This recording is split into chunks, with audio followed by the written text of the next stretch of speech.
Now, session 7 is our last session before afternoon tea, and we're looking at new products here. So it's basically, the end of the journey of the CRC research outcomes, what's been produced and brought to commercialisation, and it's a really successful story. So sit back and enjoy the new products video.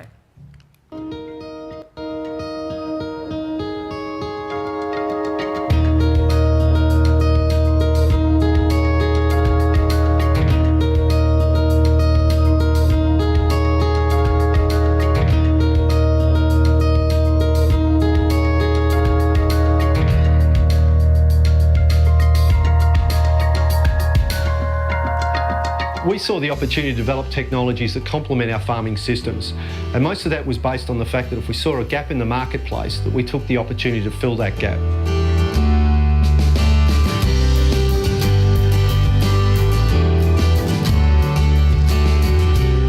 Historically, we've been a grain growing property, and with the grain industry and the prices of late, it hasn't become real attractive. So mid-2005 we decided to get more production in the lines of stock, and to go from grain into a beef production program we needed to do something quickly. So we went down the lines of planting subtropicals. Well, you've only got to take a look around. These grasses have been growing this year, being 2013, they've grown all winter. We've actually taken on more stock through the winter through agistment to keep on top of our grasses. It's a great problem to have. It is a great problem to have. As a result of the research that we've been doing, we now have developed a package to be able to reduce the risk of establishment failure. So important things like correct species for different soil types, sowing time, sowing depth, the importance of seed quality. So all these have helped reduce the risk of failure during establishment. As well as that sort of information, we've also now have a better understanding of the rooting depth and water use of these grasses, also their ability to respond to nitrogen. So all these bits of information have all come together to be able to assist producers, and this is an excellent example of the type of pasture that we're now finding around our district. It's excellent. The information was readily available through the DPI, Future Farm CRC, and help from the CMA was all at our fingertips. That assisted in the establishment of these fantastic grass. Heritage Seeds is ultimately a forage company, and we're very interested in becoming involved in any type of R&D that needs to be brought to the market. Heritage Seeds invest a lot of money in R&D ourselves, and whenever we can partner up with a government body to bring new products to market, we like to do that. Ultimately, we're about providing solutions to growers. We had to do something to save our soil. And I thought, with what the information that I was reading about subtropicals, that was a way of adding biodiversity into our farm. It's true, look at it. I'll bet you you can dig up there and pull that big roots if you can get it, and there'll be a worm under there. That wasn't happening. And you say there's no chemicals anymore. It's another plus. Perennial grasses are of great interest to us. I think also, given the climate change that we're experiencing, or the climate variability, it's important to take part in projects that address that through novel species, and obviously the perennial grasses do offer that. The ability now to fatten stock, to run more stock, I guess it's just been incredible. We now have doubled our production here at home, and yeah, we're going the great guns.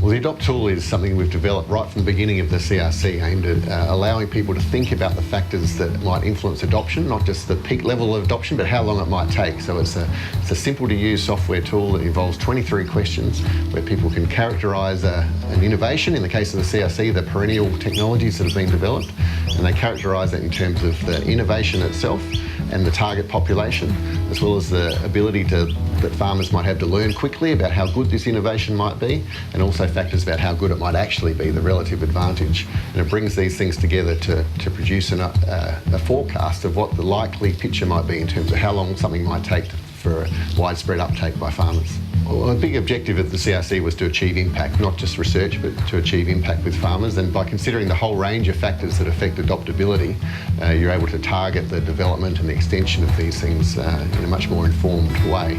And the second main principle is to try to make it very usable, so that people who may not normally consider some of the factors that drive adoption and peak adoption, that they've got an easy to use tool that can help them think about some of these factors, sometimes for the first time. The CRC took a brave step in initiating this project. There hasn't been a tool similar to this developed anywhere, and it's not an easy thing to do. We don't claim you can predict adoption very easily at all, or reliably all the time, but the CRC knew it was important to consider these factors, and that's what we've tried to do. So the CRC really did kick this off, and since then the demand has meant that other organisations such as the GRDC, ACR and Pork Australia, a whole range of other industries are interested in developing it for their use.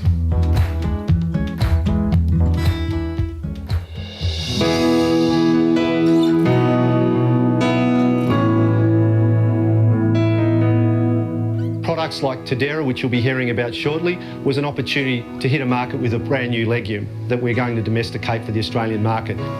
We chose this plant because of its remarkable ability to withstand drought, and it provides highly nutritious feed during the summer and autumn months, which is normally a critical time when there's no green feed in the paddock. Tadera has been taken from the wild in the Canary Islands. The potential role in the production system across southern Australia for sheep production at this stage is as a replacement for grain feeding in autumn. We have a Mediterranean type climate, which is 6 months of drought and 6 months of rain. The challenge for farmers is to get their sheep to the next green phase at minimum cost. If it can do that, then it will dramatically change the profitability of sheep production across southern Australia. With the breeding program, we try to be as quick as possible. We try to do 2 generations per year. That was able to accelerate the breeding program.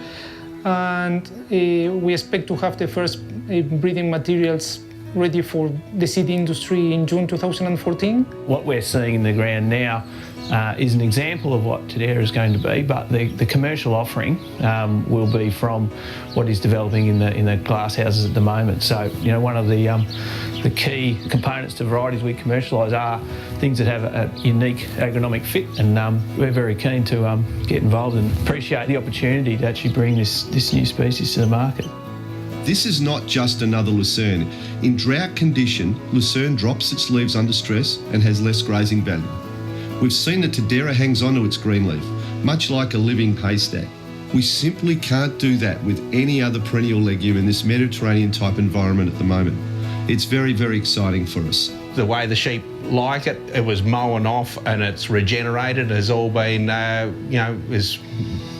probably quite exciting actually to see how it has come back and how it, grows, and it's certainly done pretty well, as I think anyway. From the animal production side, it's important to cover off on duty of care on animal health issues, and to date, with 3 grazing trials, we've had no issues at all with the health of the animals. They do show a preference for different forms of Tadera, and this trial is about whether the difference in preference translates into differences in animal production. This CRC built its research around the concept of profitable perennials. That is, the right plant in the right place for the right purpose under the right management.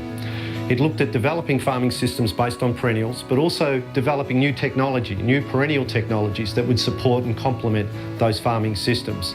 We also know through the 6 or 7 years now that we've been going, that we have evidence that clearly shows that we are having an impact on the farm and also in the ground.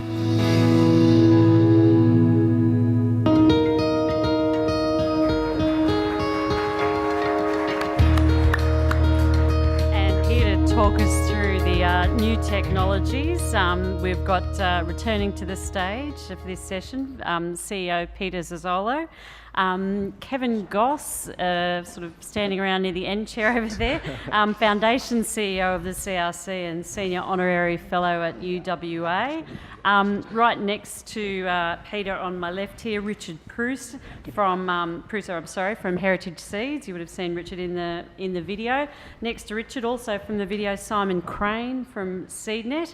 And next to, between Simon and Kevin, we've got Deb Slinger from New South Wales Department of Primary Industries. So, Peter, we've seen through the day a range of plants and technologies mentioned, but how has that translated into commercial results for the CRC, and why has that been important? I like to go to numbers, as you know, Bernie. So I might start with that. We've currently commercialised 10 plants or 10 pieces of IP in this CRC, and we've got 2 or 3 left to go, and I think they will be commercialised. So we've commercialised 6 lines of grasses with heritage seeds. We've commercialised 2 lines of legumes, Messina and Tadera, with SeedNet. The Old Man Saltbush is, we've just pre-ordered of 300,000 stems that Hayley mentioned with Chatfield's Nursery in Tamman, and we've sold the Harvester, of course, the Harvester IP to Richard Silman and Biosystems Engineering. And what that tells us immediately, and as I say, we've got only 2 or 3 left, so we've had a high proportion of our plants already commercialised, and the other 2 or 3 will get done over the next 2 or 3 years. So it tells us we've hit the mark, I think. The fact that seed companies are interested in our product is because they know that there's obviously a market for them. And now the reason I can say that is because the investment decision now moves from us to these guys, because these guys have now got to market it. They've got to spend money marketing it, bulking it up, packaging it, and also distributing it. So they won't be doing it. These companies are too clever for that. They won't be doing it unless they know they're going to make money out of it themselves. So, and I think the reason it's been important for us is because we've produced plants, I think 2 reasons. One is we've been producing plants that outperform what's currently available in the marketplace. And we just heard Hayley about Old Man Saltbush. Those elite lines are significantly better than what's available in the marketplace, much more productive, nutritious and palatable. But I think the really exciting thing about the research that's been going on is that we've extended this geographic reach.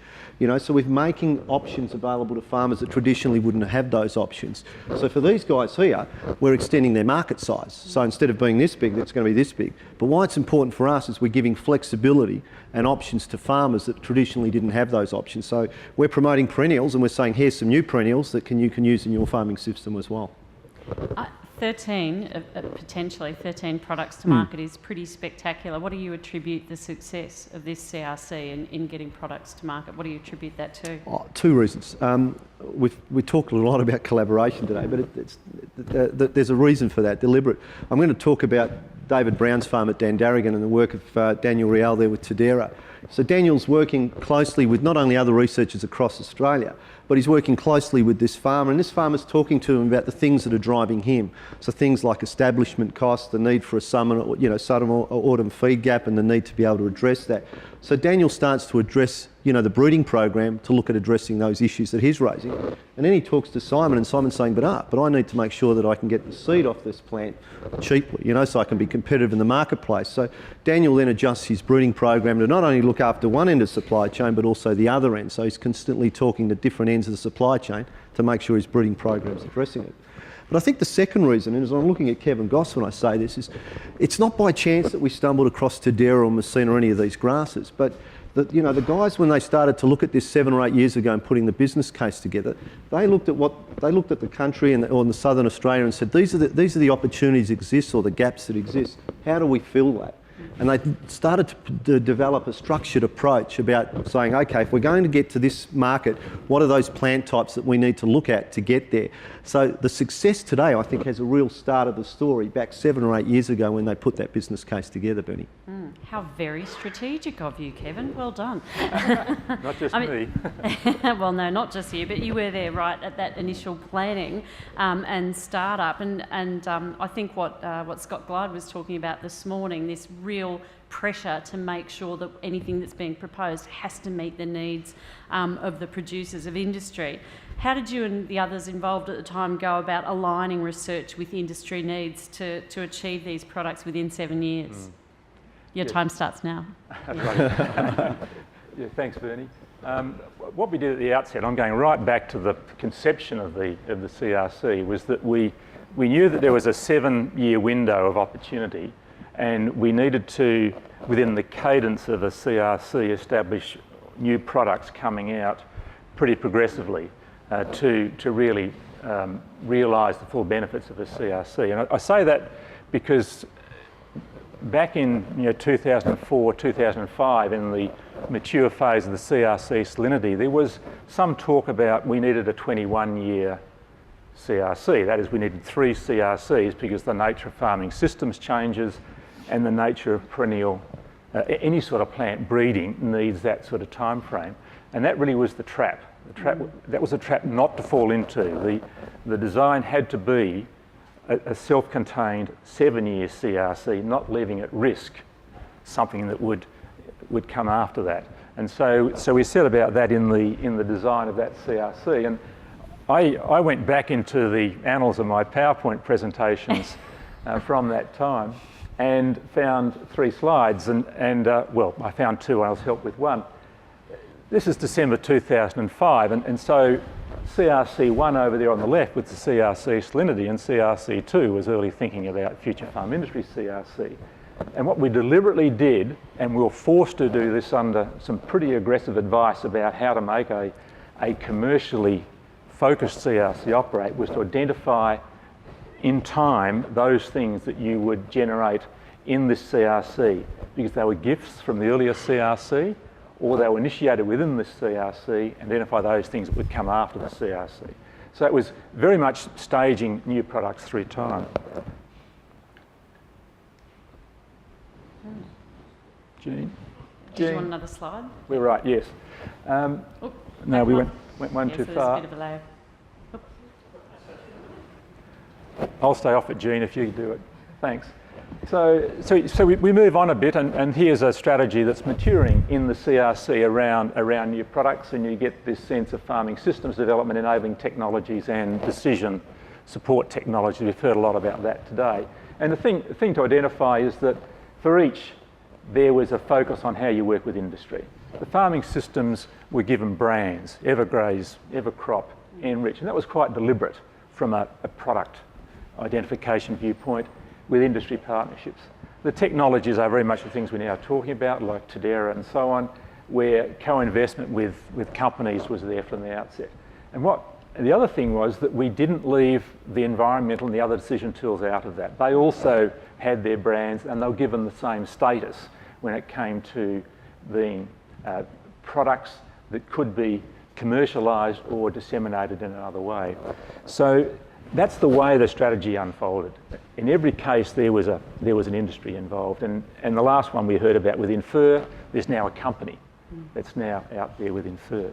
So the third slide really shows the mid-course correction of the Future Farm Industry CRC, where you start out with a pretty broad approach, and then there's some tough decisions within the life of the CRC to start to focus things on the big farming systems: Evercrop, Enrich, Woody crops, saltland systems, and Evergraze, and really start to pare down to pick those things that really deliver dividends.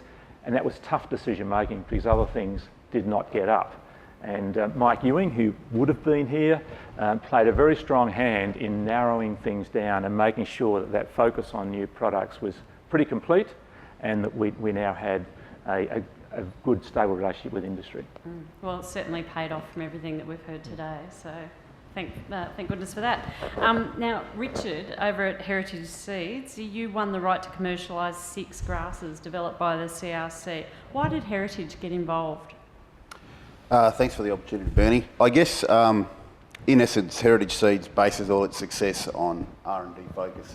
And so having the opportunity to be involved with a research company and bring new germplasm to market is very exciting. We're a company that does focus on subtropicals as well as temperate grasses, and it ticked the box in both of those areas. And our parent company, Barenbrug, which is based in Holland, does have its key insignia as passion for grass, which is also quite funny because they're in Holland, if you get my pun. I'll move on.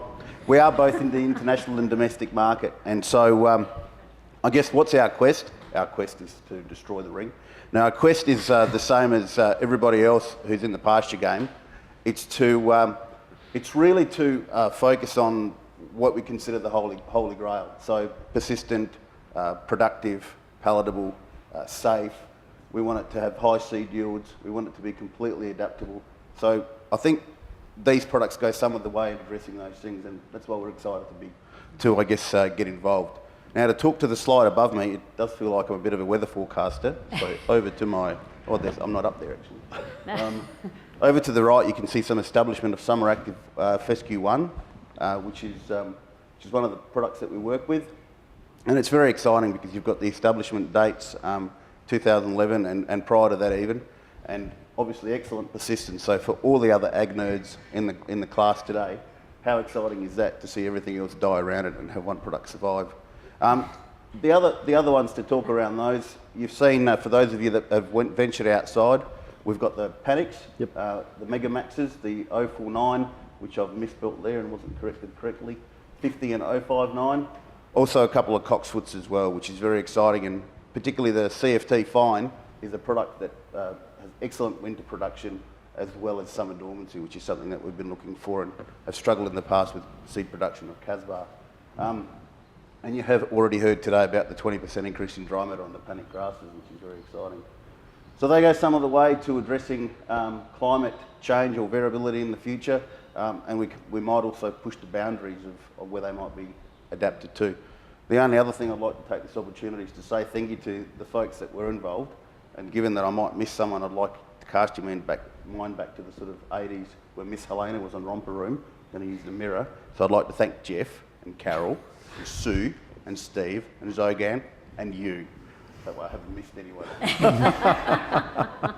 Okay, thanks, Richard. And so just to get your thoughts on what the experience has been like working with the CRC, and just ignore the fact that the current CEO and Foundation CEO are sitting quite near you when you answered this. What are the benefits of collaboration? Can you talk us through that? Yeah, I guess we're all good at something different, whether it's breeding or evaluation or writing agreements or developing a marketing strategy, making, I guess, getting through the development of variety management packages, and so all those things together are hard to collaborate unless you have an umbrella organisation like the CRC, and so we've been really lucky to have Peter help us out through the process and the researchers to bring all that together and make it a simple, smooth transition to commercialisation. And I guess I always like to use the word exhilaration. You know, what's exhilaration? It's the brief moment in time between getting an idea and realising it won't work. Well, these six products have gotten right through to the end, and so I think it's great to have CRC involved and be able to bring to the market these products at the end for the benefit of growers. So. Fantastic. Thanks very much, Richard. And Simon, on the video we saw you talking about Tadera, and SeedNet's just agreed to commercialise this new legume as well as the annual Messina. So what's in it for SeedNet?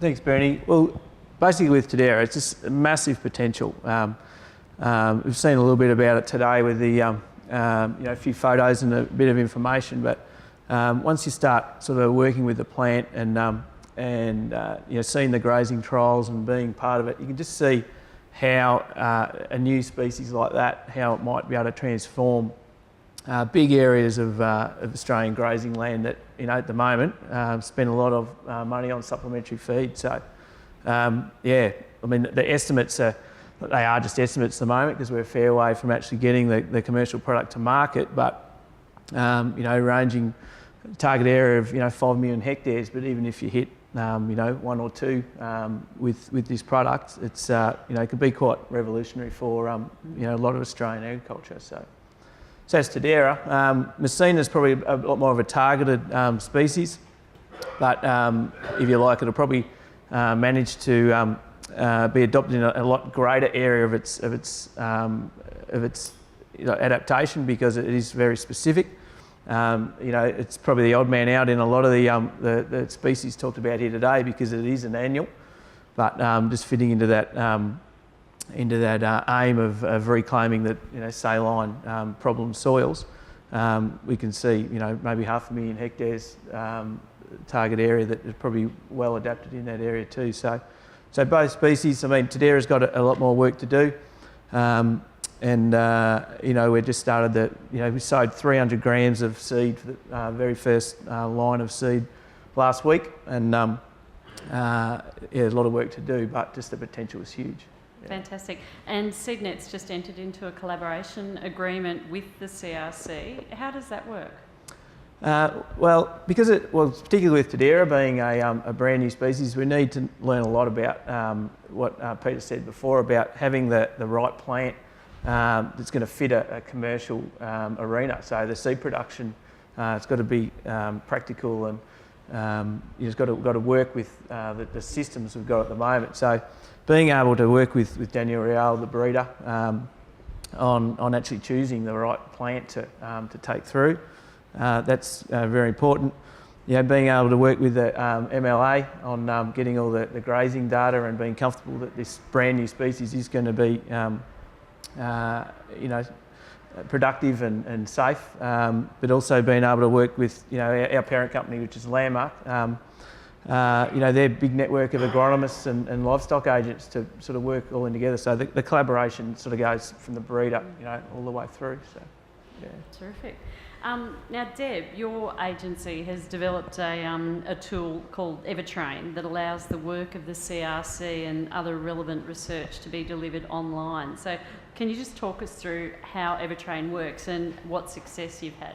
Okay. Like everyone today, I've been talking about the history of the salinity CRC, and back through that adventure we had about 500 people go through training face to face. And the feedback from a lot of agribusiness and consultants was that we needed something that was online and they could access at any time and follow that through. So that was sort of where we got the idea from. And then to bring in the research findings from each of the CRC projects so that people could access them when they needed. And putting it in the boundaries of a training program actually allows people to focus on what they're doing and then go into the research that sits with it. So that's where it came from, and I guess it can be done in a number of ways: online workshops that back up the skills component, and generally, we can have people from all over Australia and all over the world actually come into the website and go onto that online training. So it makes it really accessible. So. And what's the uptake been like? We've only launched it back in December, but prior to that we had trialled it over about 300 people to try and get the feeling and get the thing right. And so I think it'll grow from now as more and more people come onto the website and as more and more outputs from the CRC are sort of directing people. So terrific. Good luck with that. Now I guess it's time for questions. Do we have our microphones ready, and do we have any questions for our audience? We've got one right, for our panellists I should say, one right down the front here. Microphone running its way. Go Jill, yes, use up that lunch. Thank you. Tim Reeves, I'm a director of the CRC. Simon, just in relation to Tadera, I look at this plant and I think it's potentially one of the most exciting plants I've seen in agriculture in my career. One of the things that's impressed me, only having seen it in slides, is the drought tolerance of this material. And I wondered if, I think that hasn't perhaps come through in the presentations. I wonder if you've got any comments on that, please. Okay. To start with, there's probably half a dozen people in this room that are much more experienced in the physiology of the plant, but basically my understanding is just its ability to sort of switch off and just sort of slow down, almost hibernate in drought situations. So the stay green effect of the leaf is it's just its ability to switch off, slow right down and stay green to provide nutritional material for the sheep is its benefit. But I mean, Peter might be able to. Well, I just see a microphone going to Dr. Daniel Real. Good, thanks, Daniel. We've been saved by that. Thanks, Daniel. Daniel Real from DAFWA. The plant has many mechanisms to remain green. So there was a full PhD from the CRC studying exactly the mechanisms of drought tolerance. So it has a deep root system, but it's not the only way because it's very drought tolerant in pots as well. So mainly it shuts the stomata at midday and stop losing water at the time that there's a lot of loss if it remains open. and it's able to extract water from very low water potentials as well, and folds the leaves as well, following the sun. So some of the common names is like following the sun as well, so it doesn't make any shadow and the radiation go through. So it's a list of 12, 14 mechanisms that the plant is coping with, trying to remain very, very dry. So instead of dropping the leaves like lucerne does, keeps like that, and it remains green during the summer all the time. So you can use it when you want. So it's a reliable source of green feed during summer. Thanks, Daniel. So they had thought of that question. They'd done a PhD on it, and that's terrific. I wanted the answer for everyone else.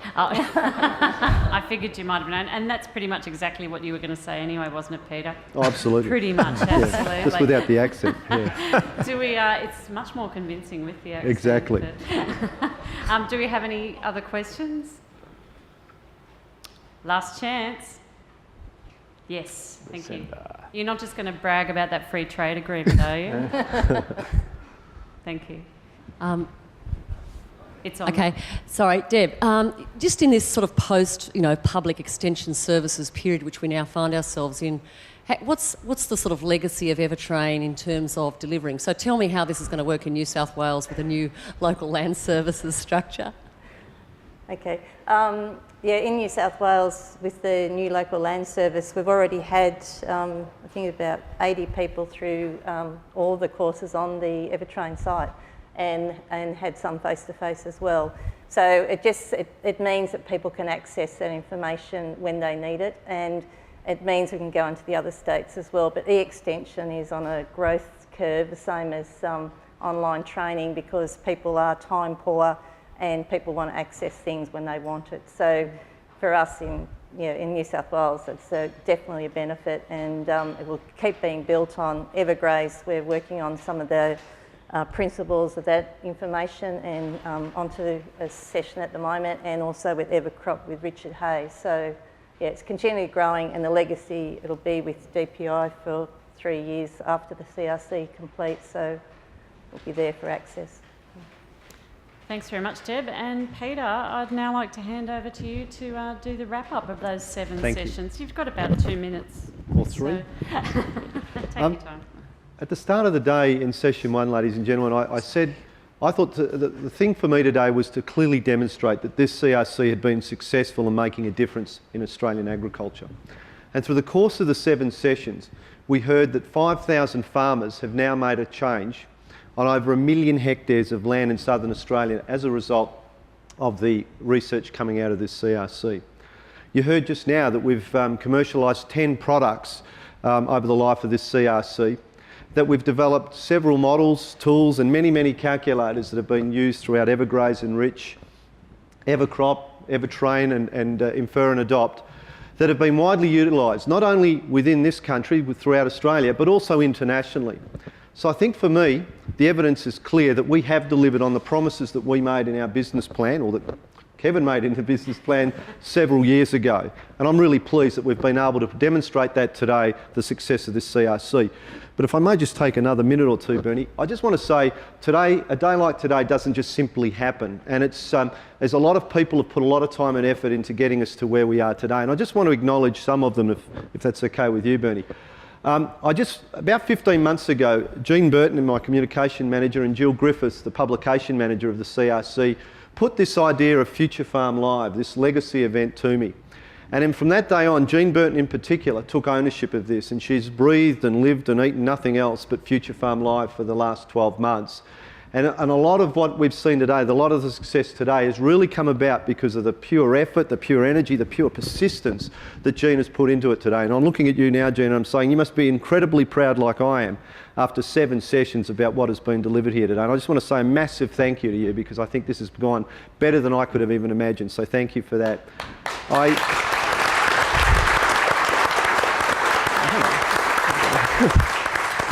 It's okay, Jean, I'll look after that. I also want to acknowledge Jill Griffiths, our publication manager, who not only has put together our largest edition of Future Farm magazine, and I think perhaps our best edition, I know she doesn't agree with me, but she's also ably supported Jean along the way. They have actually worked together in developing each of these sessions, the ideas, the people that would be making the presentations, even the development of the videos. So Jill Griffiths has also played a major part in today. I also want to acknowledge some of the logistics that gets done here we often forget about, and the work of Barbara Williamson and Deb Bartlett in particular, doing all the things like accommodation, doing the flights, the meals, all those things that if they don't do it right can actually ruin a day today. But when it goes seamlessly, like it has today, it just makes the day better, and we often forget about it. So I want to acknowledge Deb Bartlett and Barbara Williamson for their work. I also want to thank...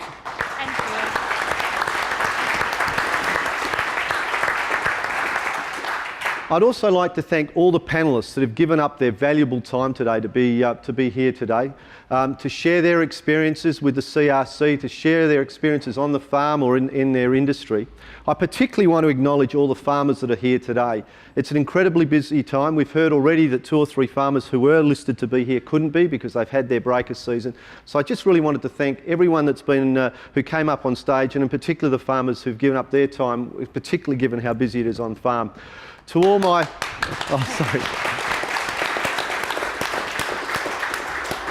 To the rest of my team, to all the project leaders and their project teams, to the 16 participants, the CRC Commonwealth, and especially the Board of Directors, who all of those groups of people, when they heard about this, have supported this function from day one, and that's made the life of management much easier in putting this together.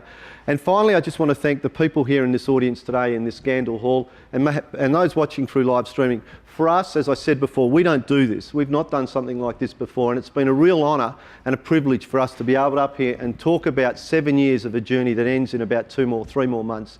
And I really feel honoured that we've had this opportunity to do it. So thank you for allowing us to spend this time with you today. Thank you.